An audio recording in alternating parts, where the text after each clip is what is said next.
Good evening ma'am. मैं मनिंदर आपके साथ सितंबर में जुड़ा था और सितंबर 21 को मैंने आपके साथ लाइफ टाइम इनर वर्क के लिए आपके साथ जुड़ गया था।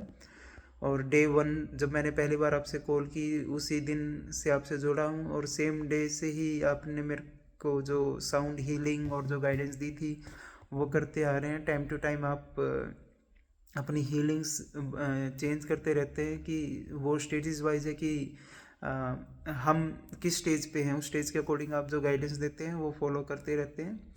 और इनर वर्क का इम्पैक्ट ये है मैम कि अब मैं बैलेंस रहता हूँ, फुल मून हो या फिर जो भी है, कोई भी एनर्जी पोर्टल हो, मैं बैलेंस रहता हूँ। इवन वो क्रेविंग अब नहीं रहती है।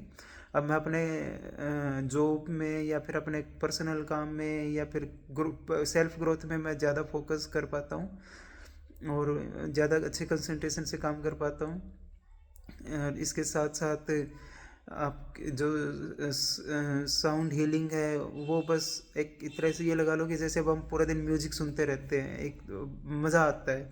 पूरा दिन सुनते रहो बार बार रिपीट करके, या फिर उसमें 7 चक्रास हो या फिर जो भी।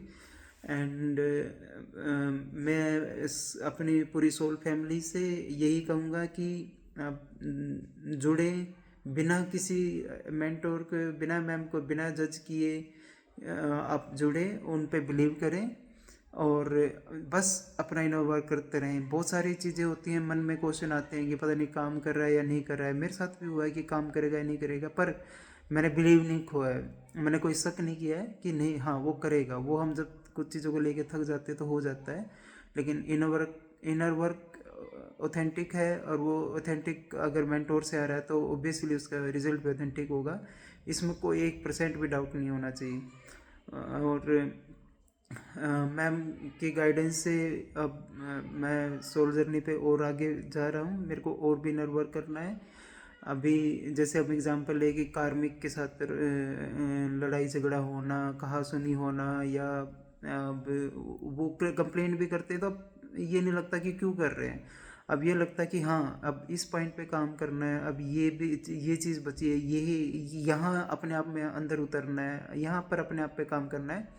साथ में अगर डिवाइन मेस्कुलाइन की तरफ से या फिर हमारे जो सोल पार्टनर है उनकी तरफ से अगर कोई चीज़ें मिल रही हैं, कोई अनवांट मतलब कोई नेगेटिव फीडबैक आ रहा है जो हमें अच्छा नहीं लग रहा है, जिससे हम ट्रिगर हो रहे हैं, तो वो अब ये समझ आती है कि हाँ यहाँ पे काम करना है, ना कि ब्लेमिंग में जाना है, ना कोई जजमेंटल में जाना है। तो हम इस अवेयरनेस में यहाँ तक पहुँच गए हैं और मैम की ब्लेसिंग, गॉड की ब्लेसिंग से हम बहुत जल्दी एक पूरा करेंगे। हम सबको इकट्ठा होना है और आगे सोल पर्पज़ करना है। तो मैं यही रिक्वेस्ट करूँगा सभी से कि बिना किसी को जज किए, बिना किसी को समझे, अपनी आत्मा की आवाज़ समझे सुने और वो एक ही पल में आती है और उसे एक्सेप्ट करें और आगे बढ़ जाएं। Thank you ma'am, thank you for your all blessing and all things.